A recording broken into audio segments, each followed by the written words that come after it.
and he's done it. He's from RacerX Online and MX Sports. Davey Coombs, what's up, DC? How are you? Man, I've been promoted. I used to be the octopus.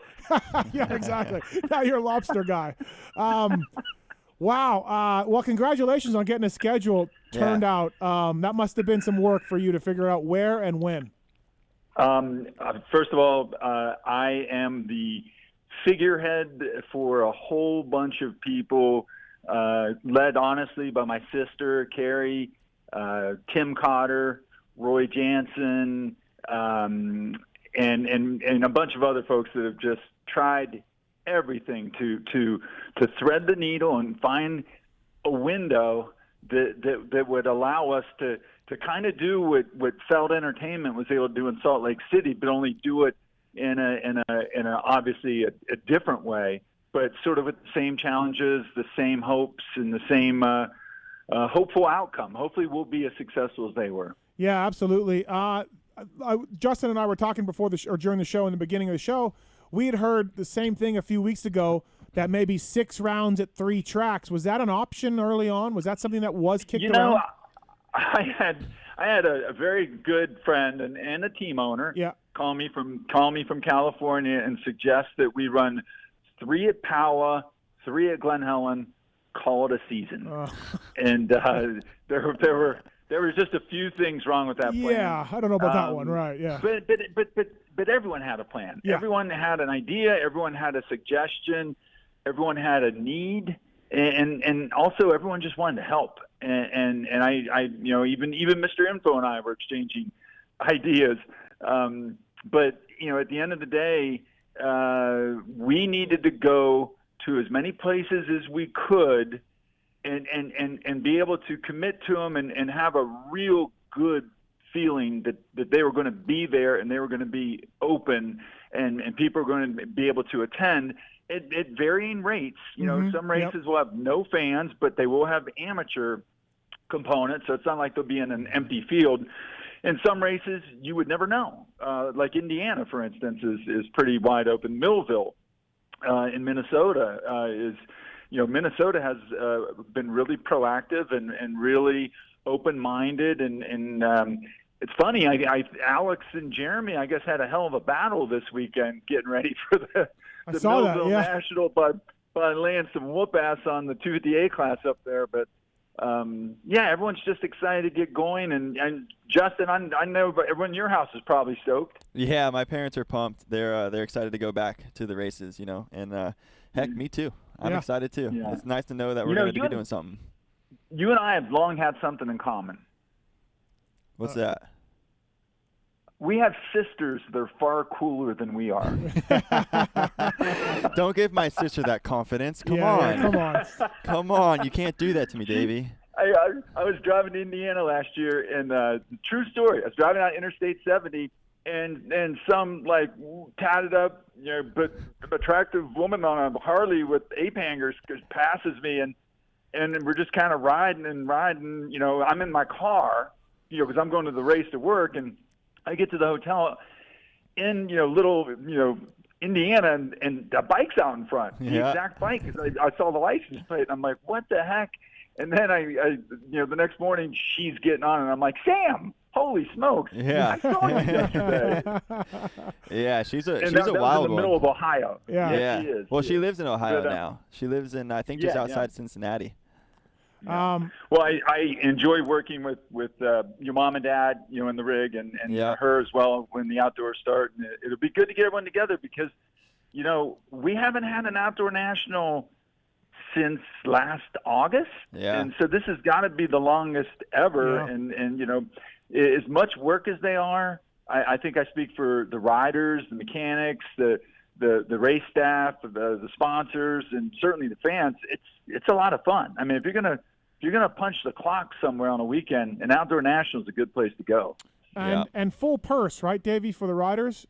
Full purse. That was a rumor I'd heard around Salt Lake time, and I was like, oh, hold on a second. I had heard that too. Well, we've been working. We have a very proactive and interested partner in NBC. They're really hopeful to have the programming.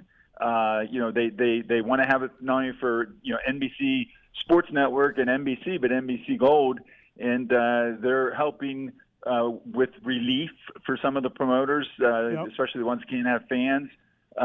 Because you know what? It was Kelly Kirby, and everyone knows Kelly Kirby who goes to motocross.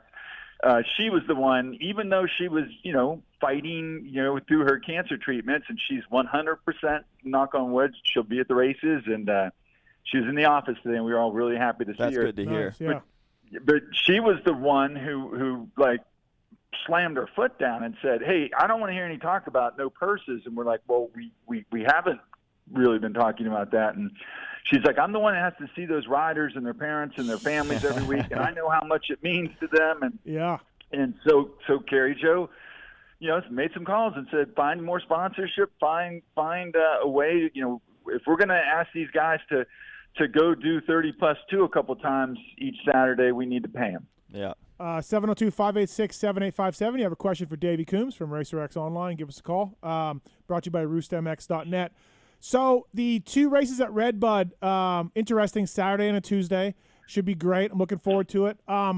What was the thought on why 2 there? Did you try to do 2 at other ones? Kind of what was the genesis of that? We originally were thinking of doing it at High Point, at Mount Morris, which is our home track. That was the original date for Labor Day, which is September 5th. And then things started happening. And first of all, to everyone's surprise, but not necessarily mine, but to a lot of people, the Salt Lake City Wednesday, Sunday thing, Justin, I think, didn't a lot of the riders like it? Yeah, it was definitely – so Wednesday to Sunday was really easy. It was actually kind of got like a day off, then you could go ride a day, but a lot of us were still riding like the next day. But you could do a day off, ride a day off, race. The Sunday to Wednesday was a little bit tougher because it was like the next day you're kind of recovering, and then the next day it was like if I wasn't on a team, it would definitely been a lot harder. But it wasn't so bad. Like, it wasn't horrible. I enjoy racing. Like, that's why I do this, and it was cool to be racing so much. But definitely Wednesday to Sunday was easier than Sunday to Wednesday, just because you had that one extra day. I felt like overall it was a hit with the guys, though. I loved it. Yeah. If I could do that, if they did that every year, because like in Europe, I raced 3-4 days in a row. Right. Like, in just back-to-back days, and I love it. It's fine. Yeah, and Loretta Lynn's, I know that and that's a totally different type of racing, a totally different intensity, totally different. But it's kind of cool to have several days of rapid fire racing. And I wish you guys did it more. Personally, I wish you did back-to-back days, something like that would be so cool. Like, I like the GP where you do a qualifying race one day, then you get to race the second day. Like, it's cool. Like, as a racer that's not doing this obviously for just the money, we enjoy racing, so the more we can race, the better it is. Yeah, well, I understand that too. But remember, in Europe, they don't have a full Supercross series before. Oh no, you're 100% right. Yeah, because so we can't. We used to do Saturday, Sunday events, and we started getting Supercross only deals, and that was anyway. That's the reason that changed. But back to what happened with Redbud. So Redbud was pretty sure that they were not going to be able to race at all. Right. The situation in Michigan with the governor and just sort of how things had been going. But then, all of a sudden things started opening up and we were able to have a super regional Baja Acres, which is further north. And then Tim and Amy Ritchie were able to start having events at Redbud. And then they got some assurances from the local health inspector and community. Again, that's what it really comes down to. You'll see where this metropolitan city might be closing down or might be, reversing the reopenings or whatever. But really, it's the community that an event is in that you really want to be working with. And just as Tennessee has got, some metropolitan issues in Nashville, Humphreys County, where Loretta Lynn's is already working with us on what we need to do and what the visiting people need to do and all the social mitigating and social distancing and so on and so forth. So anyway, about the time that the idea of a Saturday, Tuesday national pops up, Redbud pops back up. And, we we, as much as I love High Point, as much as I love having races in my backyard, Michigan looked more promising, and certainly Redbud more appealing for that kind of bold move to have a Saturday Tuesday doubleheader, because the amount of amateurs that would come out and stay on Sunday and Monday and race, and it would just be, I mean, if any place could pull it off, I know High Point could pull it off, but Redbud could really pull it off. So we took one for the team and said, okay, we're going to hold High Point in reserve, because at that point we had committed to, we're going to do 9 races and that's it. And these are the 9 places. And if something happens and it's convenient to plug in High Point, we will. But our ultimate goal, we didn't want to have a series of less than 8 races. Mm-hmm. Some people, like you said, wanted 6. And the strangest thing, some people wanted 12. And I can tell you, Steve and Justin, the way it broke down is the OEM-driven factory teams, and that means mostly 450 teams, they wanted to go full pop. Mm-hmm. They, almost across the board wanted to do them all. They've had a really good year. They've sold a lot of bikes, and they want to get out there, and they want to keep their people on payroll and so on and so forth. The 250 teams, the smaller teams that are sponsor-driven, not so much by OEMs, but some of them have had a really difficult time. Yep. And we know that, and we hear that. They wanted to do 6, and I'm talking about some of the big ones. And so we had that to juggle, and, in the end, it wasn't by, a definite plan, but just the way the fact that we're not going to be able to go to Unadilla, we're not going to be able to go to Southwick, we're not going to be able to go to Maryland. So those 3 were out. Hangtown was already out. So in order to get to 9, we needed to have a 2 somewhere, and of course there was the addition of Loretta Lynn's, because everyone was going to be there. In Tennessee, like I said, we have a real good relationship there. The state is being very progressive right now and proactive. So that's how the schedule came up. Redbud said we'll do the Saturday Tuesday thing, and we put High Point just in our back pocket. Nice. Okay. All right. Now, for Redbud, any track changes for the second one, or are you going to just leave it? I'm sure they will, but there's no way they're going to run it backwards or anything. No, like that. I would say if anything, I think after the start it drops down and it kind of goes up and down the hills. You should, if they could change that, one round where it's a little bit different, that'd be cool. Instead of just racing the same thing, at least you have a little bit of an option of something different. Maybe you can change it how it used to be. That's the only part of the track you can even change. Yeah. Anyways, that's pretty much it. That'll be interesting. If the weather works out, and certainly the way Tim Ritchie is extremely creative and loves to play on a bulldozer and get a couple other people out there, I'm sure there'll be changes from one event to the next. Yeah. So, Davey, you mentioned giving up High Point for Redbud, and I get that. It makes a lot of sense. When it comes to Unadilla or Buds or Southwick, like the ones that aren't there, the Hangtown bowed out early, like you said, were those ones just impossible to go ahead with, kind of from government level? Yeah, if you look at, for instance, if Justin were to travel to New York to race, he'd have to quarantine for 14 days. Right. Or at least, it depends on how you read that and how the state would read that, but they asked for voluntary 14-day quarantining. New Jersey, New York, Connecticut. So that was it for Unadilla. Yep. Greg and Joe Robinson said, hey, we're there next year, but we just can't do it this year. And we completely understood. In the case of Southwick, it's in Massachusetts, but you fly to Hartford, Connecticut, to Windsor. And you stay in Connecticut for the most part. Right. So that was an impossibility. And the same thing, I mean, they're having J-Day races and the Johnsons. They're having, local motocross up there, and it's all good, but no one can travel there from what's considered a hot spot, and that would be Florida, Texas, Arizona, where California. Everyone is. Yeah, that's where everyone's at. So it's been a weird thing, and sometimes it's like whack-a-mole. One day you would think that this was up and running, and the next day, it's not. Yep. And but we've got some experience with it because Tim, Kerry, Roy, John Ayers, we were able to do Loretta Lynn's super regionals, 15 of them all over the country, without knock on wood, any problems at all. We got that even though there were hardly any areas, we were able to get what we think is a fair and balanced field for the national, and then we also kept GNCC going. Yeah, and some of those GNCC events had national-sized crowds, and that's no exaggeration. If you were in Augusta, Georgia, for that event, or Athens, Ohio, you're like over the course of a weekend, and maybe it's because there's so many different things going on. ATVs, mini bikes, peewees, e-bikes, motorcycles. There's just a lot of racing.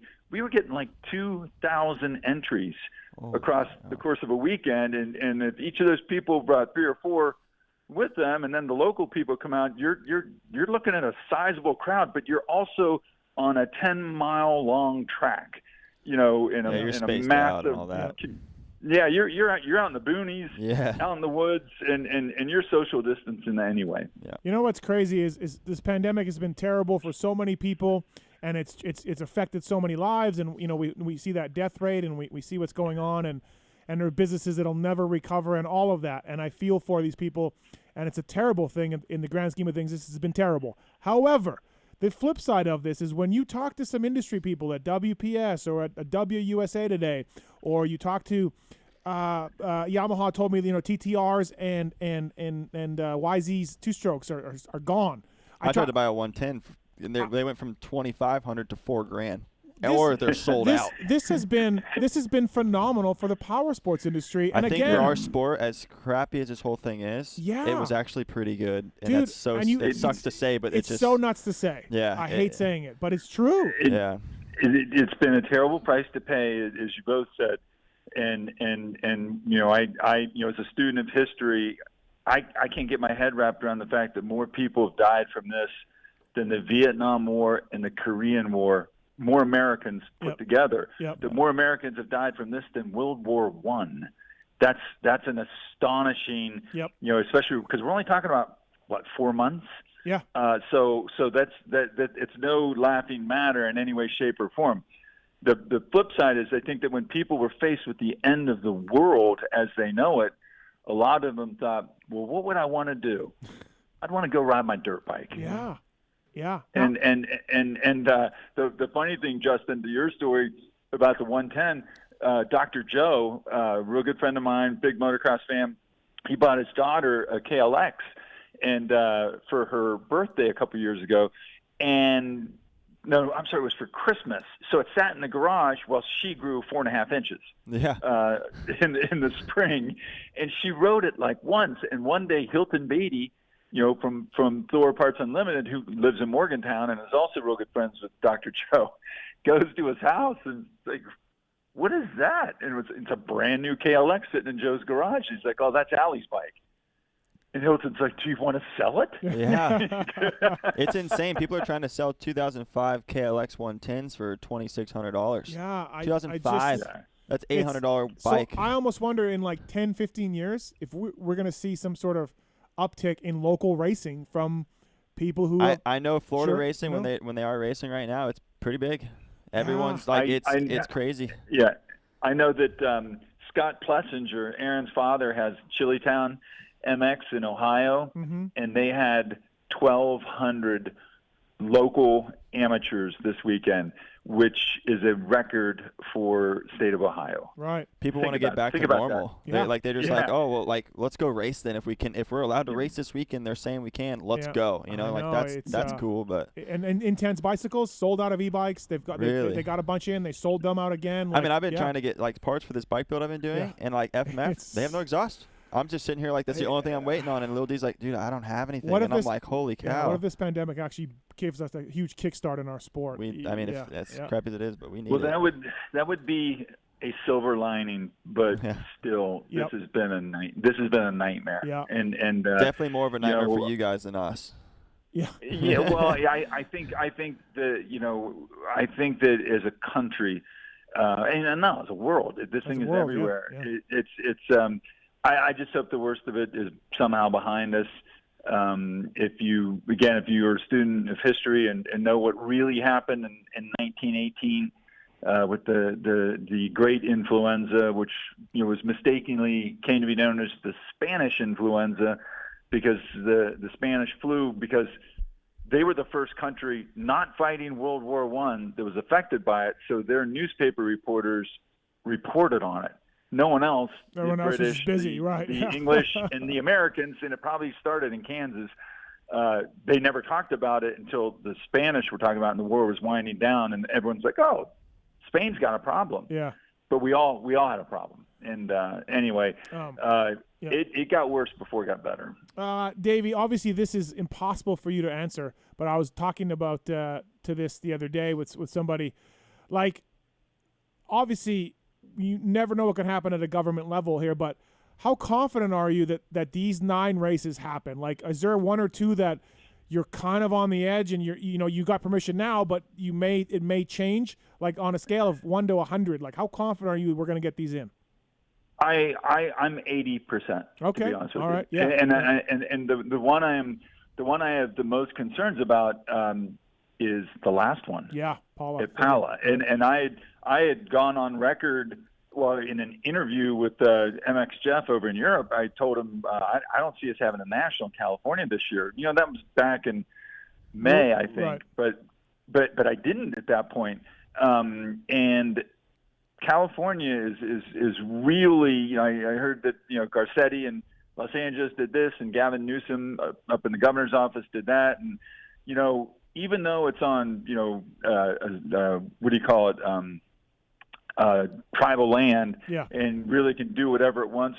We're not going to do something that we're with the California motorcycle industry, the California fans, and people just don't feel right doing it. But we'll know ahead of time. We're not going to pull the plug after the Colorado race and say, "Yep, that's it, we're done." Right. No, we'll make that decision a month out. But that is the schedule, and we're really hopeful that we will complete a 9-race 2020 Lucas Oil Pro Motocross Championship, but I would not be surprised if somewhere along the way something changes, and we have to either make a quick switch or a shorter schedule. Yep. So my only question is, so you have Loretta's the week before the first national. Uh-huh. Can that cause any problems with it being? There's going to be a lot of people there. Can that affect the first round at all? Well, we've already been talking to the health inspector in Humphreys County about what they expect us to do. Here's the thing: nobody. Let me rephrase it.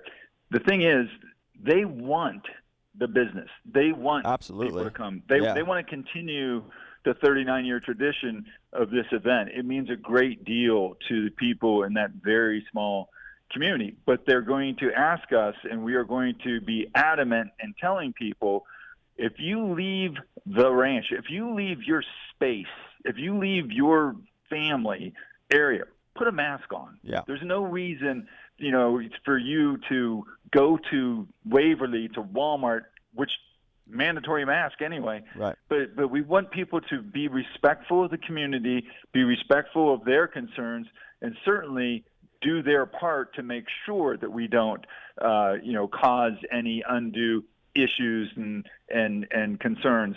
As far as pro motocross goes, we're cutting down to 76 riders per class. We've done away with the 125 class, the All-Star program we were talking about with various young 250F riders that we had talked about last year. We're really cutting down on the amount of people that can be in the pits, and we're going to follow the model for the most part that Feld has, which I thought was really good. Yeah, and I did too. And Dave Prater and Todd Jenner have been kind enough to share everything they can with us, and everything from how the gear drops work to where journalists can and can't go. Steve Mathis will be enforced. Listen, you better call Don Maeda. Better get a phone call because he's the one that I know. I was the clubhouse favorite early on for getting kicked out, but Don did it. So well, anyway, But we've got real concerns with them. Yeah. The teams have told us, because their bosses have told them, they're giant corporations. It's got to be like necessary personnel only. They don't want hangers-ons, friends. I don't see any reason for an agent to be there making the rounds, because we want everyone to stay zipped up, locked up in their area, and that's it. If you want to talk and do business, do it at the hotel. Mm-hmm. But we don't want you in the paddock, because then any other people want to come to the paddock. So we're working on how that's going to look and how that's going to work. But yeah, to your point, Justin, it is risky to do a race after the amateur thing. But we've been in Humphreys County since our first visit in 1981 when we found the place, Loretta Lynn's, and we've worked closely with them all along the way. They know what's coming, and we're going to be telling people what is expected of us, and we're going to all work together to make sure that it's going to be an abnormal year, but it's just going to be another year, hopefully, in hindsight. It'll be something like, we're talking about Salt Lake City. Remember that time? Remember that year when we all went to Salt Lake? Remember that time when we had, 8 races and all of that? So Davey Coombs brought to you by roostmx.net, Pulp Nation section on the website, custom graphics, custom shirts, and everything. Davey, before we let you go, let's take a phone call. But this is an off-topic phone call. Brandon, what's going on? Thanks for calling. Yeah, hey, how's it going? With Davey on the line, I know he's been around the sport a long time, and I was just wondering, I wanted to know maybe his favorite James Stewart memory from a time at the ranch, maybe a memory or even a story he's heard about James, and then also one of his favorites as a pro. What do you think, Davey? If I could just get his take on that. Yeah, I'll tell you my favorite. I had two favorite James Stewart stories from the ranch. One of them was when he was a kid, and the other one was right when he was just taking on the world. When he was a kid, I was interviewing him, and I asked him, how it felt to know that you're going to be you're going to be the first African American superstar sports hat. And he goes, black guy, and I said, yeah, and he's like, it's okay to say it. And I was like, oh, okay, well, I was kind of dancing around. I didn't really know what he preferred, and he said, I don't think it matters that much because we all look the same with our helmets on. And I was like, wow, that he gets it. Yeah. And I remember him about the same time he was that year. I think he was number 30 on KX 80s and Super Mini. And you know where the big jump in the middle is, where the guys will launch it into the sand? That used to not be there. It was just a straightaway into that big sand sweeper before the last turn. And I remember standing there one year, and he was holding it wide open for about 15 seconds on the pegs, on the outside, just absolutely blasting around the outside of that corner, and then finally shutting down right when he got to the left-hand hairpin. And I remember that being like a mind blowing. And I was standing with Todd Hicks from Fox Racing, and he was like, there you go. The other story, and Justin, I don't know how old you were, if you remember this.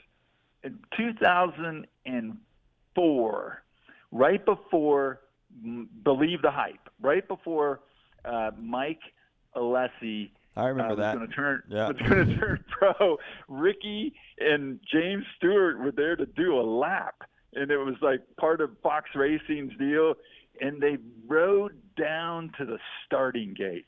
And Alessi was sitting there for like the 4-stroke class or something. And I remember, like, they both got right in front of his gate and rubbed their bikes, and James did the come on with his finger, like, let's go. It was so funny. And I think that was the beginning of the meltdown that Mike ended up having at Millville. But he resurrected himself immediately and got on the podium, which is my favorite Alessi story. It's Steel City. So I remember James having the smarts and also having the gamesmanship already at that point, and having just the sheer God-given, once-in-a-lifetime talent to do something like hold it wide open for 15 seconds on what had to have been a quarter-mile racetrack. Brandon, I told this story on the show a month or so ago, but I got confirmation from James and from Beaker that it happened. 125 days, KX 125 days at a national. He pulled off all his tear-offs and said, I'm not going to need these. I remember that too. And I said, no, he didn't. No, he didn't. They told me that at their house, and then they showed me photos of him on the gate. Yeah. Getting ready, the gate's got to drop. No tear-offs. No tear-offs. And I said to James, I got a hurling story. I said, James, did you really do that? I said, is this true? Because, there's so many urban legends, right? Yeah. James goes, I did do that. And he goes, that's not even top 10 of the cockiest things I've ever done in my life.